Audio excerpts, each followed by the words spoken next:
Alors, c'est maintenant le temps de notre panel sur le marché du travail et la productivité. Alors, j'inviterai Norma et Emna à venir me rejoindre. Ah, vous pouvez rester de ce côté-là, effectivement. Tout à fait. Alors, bienvenue.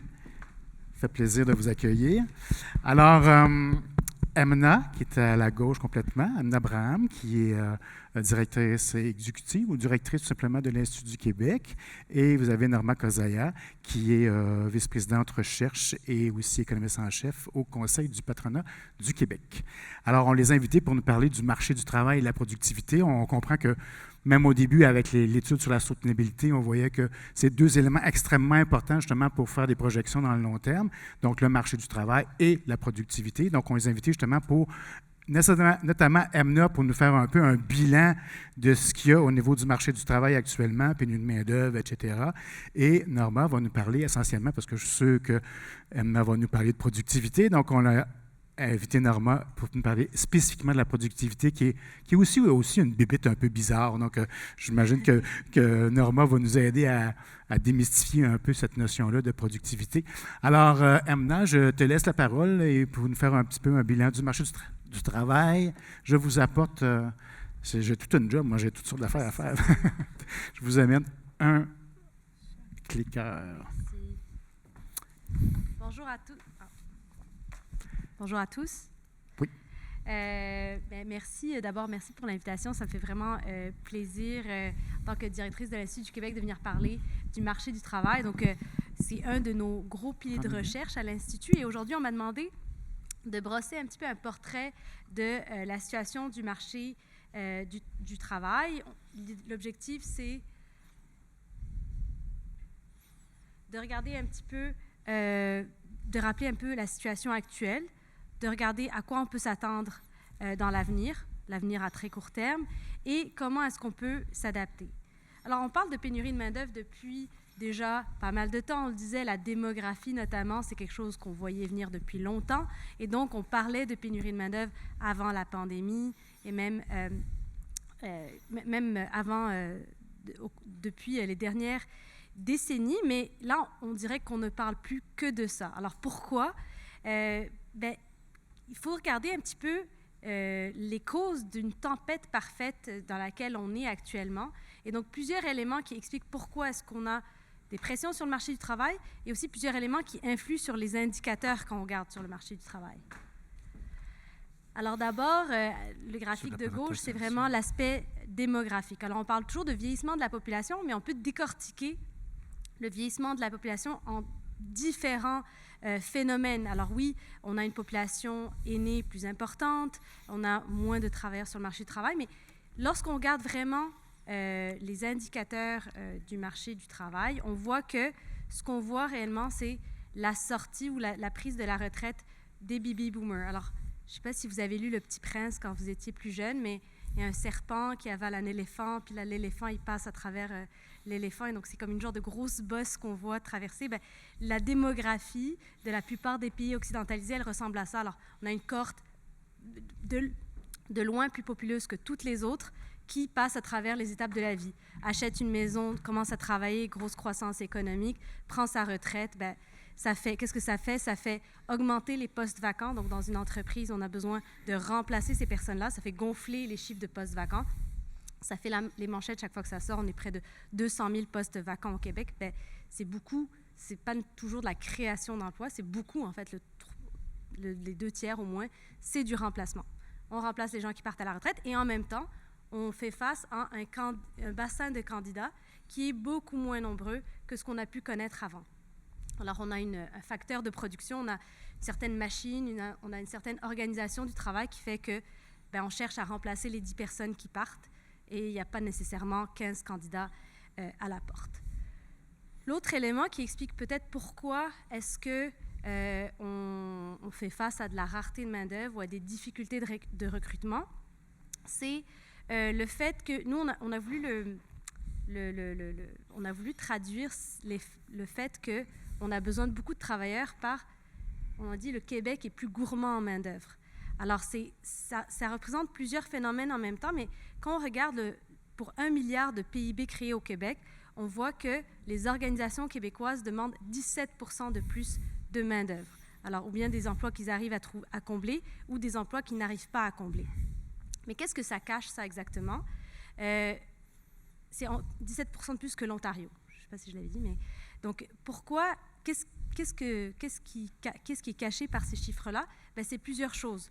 On a une structure économique où on a des secteurs qui ont besoin de beaucoup de main-d'œuvre. On travaille légèrement moins d'heures que l'Ontario et on est moins productif.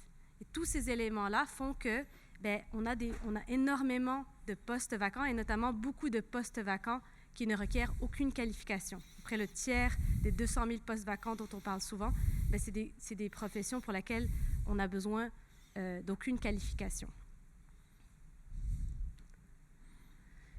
Alors, il y avait des causes structurelles qui font qu'on fait face à de la rareté de main-d'œuvre. Il y a des effets aussi conjoncturels. D'une part, je n'ai pas mis de graphique là-dessus pour l'instant, mais on le sait, l'économie du Québec a tourné à plein régime dans les années précédant la pandémie. On a eu une reprise ou à la levée des restrictions sanitaires, une demande très importante, notamment dans le secteur des services. Et si bien que donc l'économie a tourné à plein régime, le marché du travail aussi. Et en même temps, la pandémie elle-même a créé un certain électrochoc et a créé de nouveaux phénomènes. Le principal, c'est vraiment le déplacement des travailleurs. Alors, ce qu'on a vu, c'est que pendant les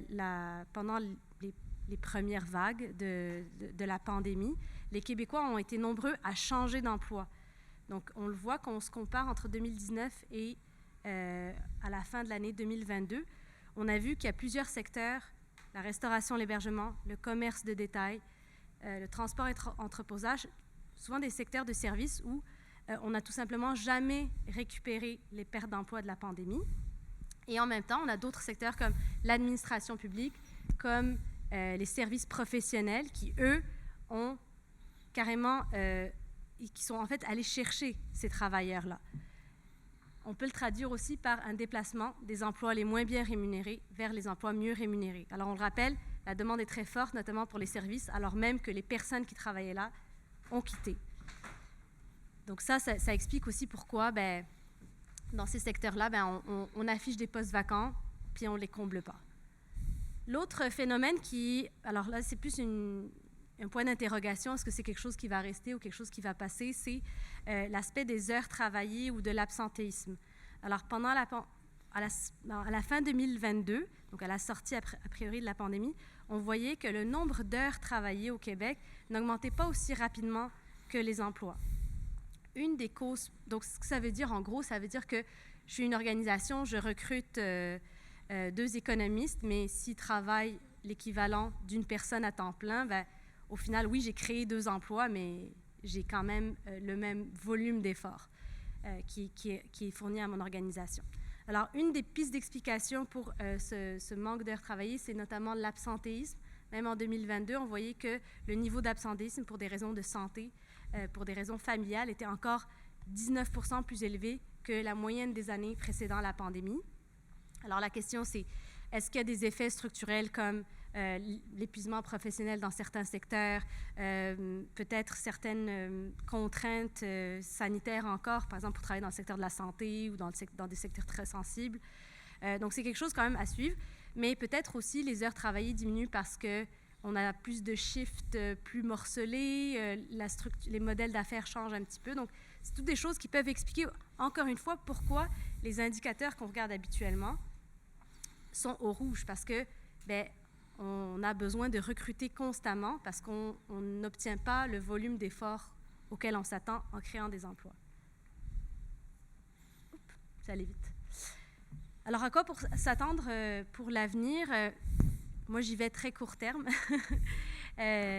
Alors, on le sait avec l'augmentation des taux d'intérêt, on s'attend à un ralentissement économique. Alors, gros débat sur est-ce qu'il y en a un, quand, quelle ampleur, je ne sais pas. Mais en tout cas, le consensus, c'est qu'il y a un certain ralentissement qui s'en vient. Mais le consensus de la plupart des prévisionnistes des banques, c'est aussi que le taux de chômage ne devrait pas augmenter de manière importante. Donc, en gros, ce que ça veut dire, c'est que même si on a une diminution de la demande pour des services ou des biens, bien, on va peut-être plus voir des postes à combler, c'est-à-dire des postes pour lesquels, de toute façon, on n'a pas de candidats, qui vont disparaître, et pas nécessairement des mises à pied. C'est une hypothèse qui, je pense, tient la route, étant donné le vieillissement de la population. Par contre, ça ne dit pas les effets distributifs. Donc, est-ce qu'il y a des groupes qui vont plus perdre des emplois? Est-ce que, parfois aussi, est-ce qu'on pourrait avoir aussi, pas nécessairement des pertes d'emploi, pas nécessairement des mises à pied, mais une réduction des heures travaillées. Donc ça a quand même un impact sur les revenus personnels, sur les revenus de l'État également. Donc, qu'on dit un ralentissement sans chômage, mais ça ne veut pas dire sans conséquences. Donc, quand même à garder à l'œil l'effet distributif. Et finalement, à quoi s'attendre pour l'avenir à plus long terme? Parce que je suis très rassurée parce que les projections du PIB qu'on utilise sont très proches de celles de Luc, et ça, c'est toujours rassurant. Mais en gros, ce qu'on voit, c'est que on a un marché du travail serré actuellement. À plus long terme, on a un marché du travail qui est serré, oui, parce qu'on a une certaine croissance économique, mais aussi beaucoup à cause des effets démographiques. Le fait qu'on a une démographie, une population qui va augmenter moins rapidement qu'avant et moins rapidement qu'ailleurs au Canada notamment, ça fait que nos projections de croissance économique, donc la projection de la croissance du PIB, sont plus faibles que ce qu'on a connu avant, sont aussi plus faibles que ce qu'on prévoit pour le reste du Canada. Alors, comment s'adapter?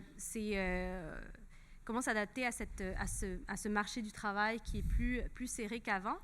Eh bien, on dit toujours, il n'y a pas une seule solution magique, l'immigration, ce n'est pas la seule solution, par exemple, ou autre. Et c'est vrai, mais ce qu'il faut reconnaître aussi, c'est qu'il y a plein de solutions et chacune va avoir un effet très marginal, très petit.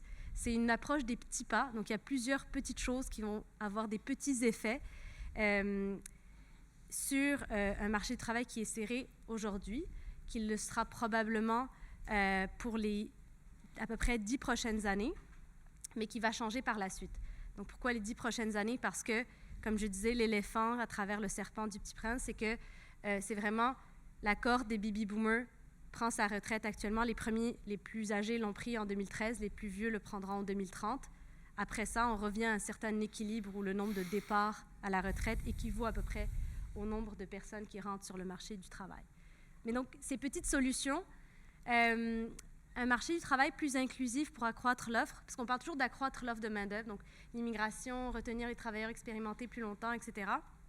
Toutes des bonnes solutions, mais j'aime bien le reformuler dans un marché du travail plus inclusif, parce qu'il y a plusieurs mesures qui vont servir à plusieurs groupes. Augmenter la productivité, ça, je te laisse complètement là-dessus. Parfait. S'assurer que le marché du travail fonctionne mieux, donc on parle toujours de l'offre et de la demande, mais il faut aussi s'assurer que les gens puissent bouger dans le marché du travail. Donc ça, c'est beaucoup la formation tout au long de la vie et développer les compétences de l'avenir, donc plus de qualifications, donc plus de scolarisation, s'assurer des compétences essentielles et les compétences du care. Bon, ça, c'est comme tout le secteur de la santé qui est quand même encore très gourmand et qui va avoir besoin de beaucoup de main-d'œuvre. J'ai vu ton petit clin d'œil. Je m'arrête là. Parfait. Bien, merci beaucoup. Super intéressant, vraiment. Là.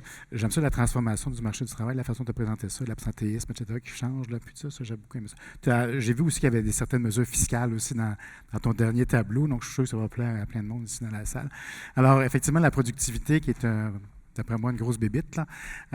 Alors, Norma va nous faire un tour de roue de ce que c'est, puis de nous essayer de comprendre tout ça. Oui, qu'est-ce qui se passe au Québec? Ben, j'espère, oui, merci beaucoup. Je ne sais pas si ça fonctionne. Oui, parfait. Oui. Bon, et merci encore pour l'invitation. Ça me fait plaisir d'être ici. Je vais aller rapidement. Donc, j'ai marqué la productivité, raison pour sa faiblesse. Emna a déjà mentionné un peu qu'au Québec, la productivité est un peu plus faible qu'en Ontario, par exemple. Il faut dire aussi que le Canada est aussi à un enjeu de productivité par rapport aux autres pays de l'OCDE. Et donc, c'est un peu le nerf de la guerre. Si on veut prospérer, si on veut se développer, la productivité, surtout en contexte de vieillissement, de pénurie de main-d'œuvre, c'est d'autant plus important. Là, je vous mentionne brièvement que le gouvernement répète depuis plusieurs années qu'il a l'intention de rejoindre le niveau de vie de l'Ontario, ce qui passe entre autres par la productivité. Donc, ça, c'est un extrait du dernier budget 2023-2024.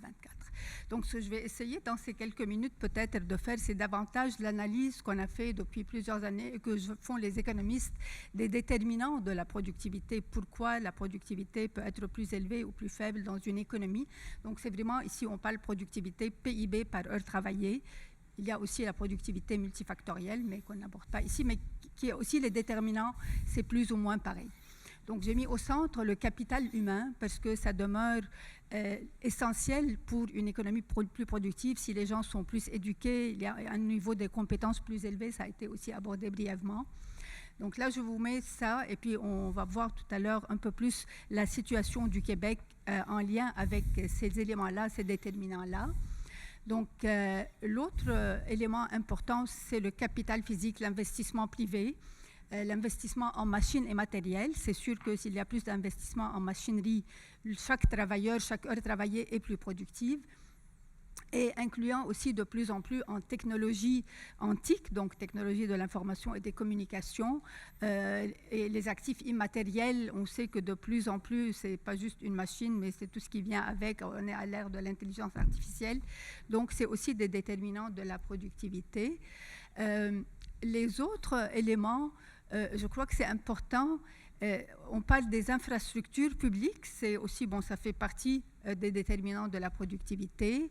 L'innovation et la R&D qui davantage va agir au niveau de la productivité multifactorielle, mais c'est clair, et l'innovation, c'est pas juste de l'innovation technologique, mais également dans les façons de faire.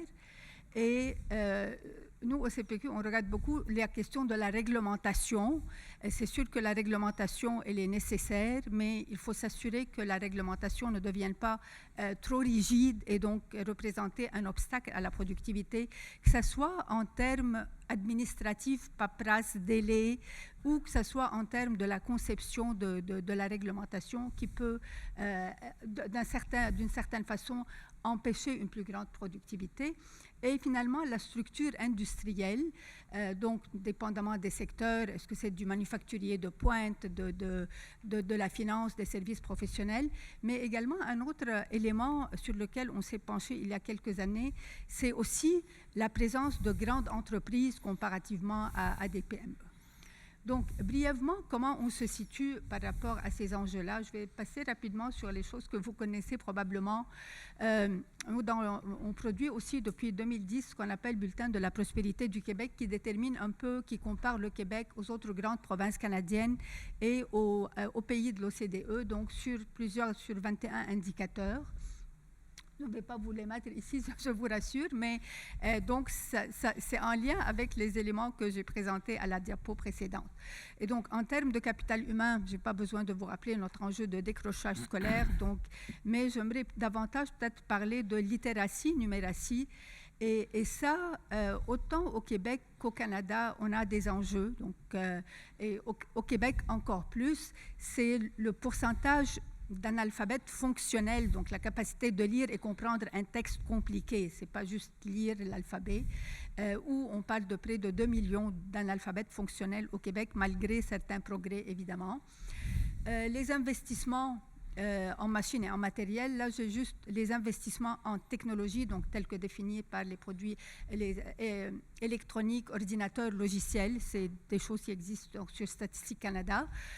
Au Québec, ces investissements-là correspondent à 2% du PIB, 2,4% en Ontario, donc ça va un peu mieux. Mais si on regarde d'autres pays comme le Japon ou la Suède, on est à 3,4%. Je parlais également des infrastructures publiques qui sont importantes parce que s'il y a plus de fluidité pour le transport des biens et des personnes, c'est sûr que la productivité aussi est meilleure. DMA, le déficit de maintien d'actifs, je sais que mon ami, lui, donc on a des enjeux en termes de l'âge de nos infrastructures, du vieillissement et de déficit du maintien d'actifs qu'on a aussi documenté. La R&D des entreprises, qui est de 1,2% au Québec, on fait quand même assez bien comparé au Canada, mais si on compare à d'autres pays, c'est moins que la moitié de ce qui se fait aux États-Unis ou en Suède, sans parler d'Israël. La réglementation, donc encore une fois, qu'on pense à la réglementation dans le domaine du travail, dans les milieux de travail, dans le secteur de la construction où on a des règles très spécifiques et puis très différentes d'ailleurs, très contraignantes au niveau de la langue, au niveau de l'environnement. Encore une fois, ce sont des choses qui peuvent devenir, si elles ne sont pas bien encadrées, des obstacles à la productivité. Et finalement, la structure industrielle, la présence de grandes entreprises, ça c'est quelques chiffres. Donc, dans le secteur privé, on voit que les grandes entreprises, donc de 500 employés et plus, ça représente, si vous regardez la deuxième ligne, 0,18% de l'ensemble des entreprises au Québec, comparé à 0,21% en Ontario. Si on regarde notre positionnement dans le Canada, donc on sait qu'on est 23% de la population, mais on est 19% des grandes entreprises canadiennes, alors que l'Ontario est surreprésenté avec 44% des grandes entreprises, encore une fois. Donc, c'est un élément. J'ai un chiffre pour le Canada aussi, qu'on a moins de grandes entreprises comparé aux États-Unis, par exemple, toujours en proportion. Et donc, la productivité, selon certains rapports, il y avait un rapport de Statistique Canada qui date quand même un peu, mais qui démontre que, par exemple, dans les petites entreprises, la productivité est pratiquement la moitié de celle des grandes. Donc, si on regarde le portrait global, c'est sûr que ça affecte et que, bon, je ne vais pas présenter l'autre chiffre. Donc, je vais conclure pour permettre à Yves peut-être de poser quelques questions. Bon, Emna a parlé aussi de l'effet de cumul. C'est pas si, donc, comment on fait pour améliorer notre productivité. C'est sûr qu'il faut agir sur tous les déterminants précédents. Et il faut souligner quand même, la bonne nouvelle, c'est qu'il y a eu des progrès récents. La productivité au Québec a cru plus rapidement qu'ailleurs. Je n'ai pas mis les chiffres, mais je peux les ajouter si vous voulez. J'ai regardé ici, on célèbre les 20 ans de la chaire. Donc, au cours des 20 dernières années, la croissance de la productivité dans le secteur des entreprises au Québec a été de 0,98%, mais ce qui est plus élevé que l'Ontario à 0,93%. Donc, c'est quand même une bonne nouvelle. On a des retards, mais au moins, on essaye de les rattraper. Intéressant, merci beaucoup. J'apprécie beaucoup votre, votre respect du temps que vous êtes alloué. Je suis toujours un peu frappé quand je vois les chiffres sur la littératie et la numératie au Québec. C'est comme un peu incroyable. Je poserai une première question. Puis là, quand je pose des questions, c'est un peu à vous deux. Hein, vous pouvez répondre pas nécessairement à un ou à l'autre. Quand on parle de productivité, on n'est pas peut-être un peu biaisé quand on dit que le Québec n'est pas productif, dans le sens où on a une structure industrielle qui est différente. Est-ce qu'il faut changer complètement la structure? Parce que c'est sûr que si on compare des structures industrielles différentes, on n'arrive pas nécessairement au même chiffre de productivité. Est-ce qu'on n'est pas un peu biaisé quand on fait ça, quand on compare le Québec, on dit qu'il est moins productif, étant donné que la structure industrielle est différente, les entreprises sont souvent plus petites? Est-ce qu'il faut aider les entreprises à grossir davantage pour être plus productifs? C'est quoi votre opinion là-dessus? Est-ce qu'on ne devrait pas regarder plutôt secteur par secteur puis être plus micro que de donner une impression générale que le Québec n'est pas productif ou moins productif qu'ailleurs? Comment vous voyez ça? Puis comment on pourrait essayer de peut-être changer l'image, cette image-là, qu'on n'est pas productif? Parce que je suis sûr que des secteurs qu'on est très productifs. Là. Il y en a d'autres peut-être moins, mais qu'est-ce que vous pensez de ça? Non, absolument. Non, absolument. Et c'est sûr qu'il faut regarder secteur par secteur. Il y a aussi peut-être quelques études qui le font. Et ce qui est important surtout, c'est de regarder la progression. Oui. Parce que la productivité, oui, c'est vrai qu'en tant que telle, ça ne veut pas dire grand-chose. Ça veut dire économiquement, chaque heure travaillée, combien elle produit, mais il y a beaucoup de choses qui... Donc, c'est pour ça que c'est important de regarder surtout la progression et de viser, mettons, par exemple, de la croissance des entreprises, parce qu'on sait que ça va contribuer, l'investissement en machines et matériels, en technologie, donc agir sur les points où on peut agir pour que ça augmente partout et qu'on puisse surtout faire des progrès. Ce n'est pas tant le chiffre absolu qui est important, mais si on peut faire des progrès, et puis oui, regarder par secteur et puis identifier où est-ce qu'on peut s'améliorer et le faire, comme par exemple au niveau des technologies, il y a, mettons, le gouvernement a mis en place des incitatifs fiscaux, ça semble porter fruit. C'est sûr que c'est du travail aussi des fois de longue haleine, mais oui, c'est clair qu'il faut regarder aussi par secteur. Je ne sais pas si Amna, tu as ajouté quelque chose. Peut-être parce que pourquoi est-ce qu'on veut une économie plus productive? Parce que bon, c'est corrélé avec la croissance économique, avec l'amélioration du niveau de vie. Mais aujourd'hui, pourquoi il y a un gros comeback de la productivité? Ouais. C'est parce qu'on est face à des contraintes de disponibilité de la main-d'œuvre. Donc on dit qu'il faut qu'on soit plus productif parce qu'on a les mêmes ressources ou on a moins de ressources, puis qu'on veut produire plus. Et à ce niveau-là, quand on se compare, oui, c'est vrai qu'il faut regarder les secteurs, mais quand même au Québec, on voit que, par exemple, au cours des 6-7 dernières années, le nombre de postes vacants, donc des postes pour lesquels les organisations essaient de trouver des candidats mais qu'ils n'y arrivent pas, ont été multipliés par 5 au Québec pour les postes qui requièrent aucune qualification, alors que dans le reste du Canada, notamment en Ontario, ça a augmenté, mais pas aussi dramatiquement. Donc, qu'est-ce que ça veut dire? Ça veut dire quand même qu'on s'appuie encore beaucoup sur une main-d'œuvre peu qualifiée ou qu'on a une façon de faire qui nécessite beaucoup de main-d'œuvre peu qualifiée, alors qu'on n'en a plus. Donc, c'est sûr que, oui, on peut revoir le discours, mais il y a quand même quelque chose à faire parce qu'on a cette contrainte de main-d'œuvre actuellement. Je trouve ça intéressant parce que on n'a pas parlé des salaires, mais effectivement, les salaires, il y a une forte pression à la hausse sur les salaires, que ce soit les bas salaires ou salaires, mais à un moment donné, les entreprises ne pourront pas payer ces salaires-là parce qu'ils ne pourront pas être rentables à payer des salaires plus élevés. Ça rejoint un peu ce que tu dis comme tel. Mais ça veut dire peut-être des secteurs qui vont disparaître, des entreprises qui vont disparaître. C'est quoi votre vision là-dessus? C'est-à-dire les salaires ne peuvent pas augmenter, surtout si les salaires ne sont pas compensés par une hausse de la productivité. C'est important. Là. On ne peut pas augmenter les salaires s'il n'y a pas de productivité qui vient ensemble. Donc, actuellement, j'ai l'impression que c'est un peu ça qu'on est pris à faire. C'est qu'on augmente les salaires, mais sans avoir nécessairement une hausse de productivité parce que la pression sur la main-d'œuvre est très forte, il y a une pénurie importante. Donc, ça ne peut pas durer éternellement. Donc, c'est quoi votre opinion là-dessus? Quelle sera la conséquence de cette hausse de salaire-là qui n'est pas liée à une hausse de productivité comme telle sur l'économie? Oui, c'est sûr que dans le contexte surtout inflationniste actuel, ce n'est pas souhaitable.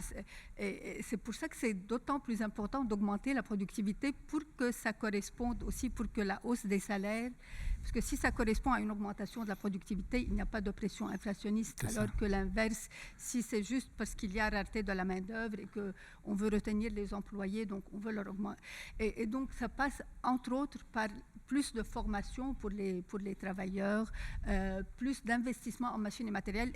Et ça va être peut-être l'occasion, à un moment donné, si les salaires augmentent beaucoup, bon, l'investissement va être plus rentable. Donc, ça peut aussi contribuer de cette façon-là. OK. Bien, je pense que ça met en lumière le fait que ce n'est pas une transformation qui est facile parce que, oui, on peut augmenter les salaires, mais dans les secteurs qui sont les plus en difficulté, il y a des contraintes importantes au fait d'augmenter les salaires. Les marges sont fines, on est dans une compétition internationale, etc. Donc, oui, ils augmentent les salaires, mais jusqu'à un certain point. Et si on voit disparaître, finalement, s'ils le font comme donc, ça. C'est ça, certain. Donc là, le choix à faire pour une société, c'est de dire quelles organisations est-ce qu'on veut appuyer, lesquelles, c'est juste des gains de productivité que certaines organisations se font. Mais on le voit aussi parce qu'on parle beaucoup de productivité comme la machinerie, l'automatisation, l'intelligence artificielle, mais on le voit aussi, c'est beaucoup des modèles d'affaires qui changent. Donc, je pense à la restauration qui a énormément de postes vacants. Certains vont fermer, mais il y en a aussi beaucoup qui sont juste en train de s'adapter, changent la façon de servir à table, etc., qui font qu'on s'appuie moins sur... Ça force les entreprises, finalement, à se renouveler, puis à avoir de nouvelles idées, puis à développer, à augmenter leur productivité, en fait. Oui, donc c'est ça, les modèles d'affaires, la réorganisation des modes de travail, c'est toutes des pistes de solutions aussi pour la productivité. Okay. Question très générale, on parle beaucoup d'intelligence artificielle. Est-ce que vous avez commencé à regarder ça, à voir quel serait l'impact justement sur le marché du travail de tout ce qui est... Est-ce que c'est trop tôt parce qu'on parle beaucoup de planification à long terme, on en parle beaucoup aujourd'hui, là. Est-ce qu'on n'est pas dedans? On devrait peut-être plus accélérer cette intégration d'intelligence artificielle dans les entreprises? Est-il trop tard déjà ou est-ce que... C'est clair qu'il faut accélérer, oui. Évidemment, il y a beaucoup d'enjeux avec l'intelligence artificielle, mais strictement sur le plan du travail et des emplois, ça accentue encore davantage le besoin de formation continue. Parce que, et l'intégration, c'est clair que c'est aussi un potentiel important à l'intégration de l'intelligence artificielle. de façon encadrée. Mais je crois, bon, on voit que ça commence, mais si on pense qu'il y a des entreprises qui n'ont pas encore de site web, donc intégrer l'intelligence artificielle, c'est une autre paire de manches. On est loin, donc, là. Tout l'accompagnement et puis les mesures incitatives fiscaux qui peuvent être faites pour que les entreprises intègrent les technologies, c'est clair que c'est quelque chose sur lequel il faut agir. OK. Il nous reste quelques secondes. Je vous demanderais, je sais que la productivité, c'est multifactoriel, là. Si je vous demandais 3 facteurs ou 3 éléments essentiels sur lesquels il faut travailler pour augmenter la productivité au Québec, 3, ça serait quoi? Capital humain, formation, éducation, investissement en technologie et réglementation intelligente. OK. Peut-être quelque chose qui va améliorer la productivité, même sans qu'on fasse rien, c'est la tertiarisation de l'économie. L'économie du Québec se transforme, on a de plus en plus un secteur de services professionnels où les gains en productivité vont être encore plus élevés, notamment avec l'intelligence artificielle. Donc, il y a aussi on va voir une évolution de la productivité disons, naturellement ou qui va se poursuivre dans les prochaines années. Parfait. Merci beaucoup. C'est vraiment très gentil d'avoir accepté de venir nous parler de tout ça. Bravo.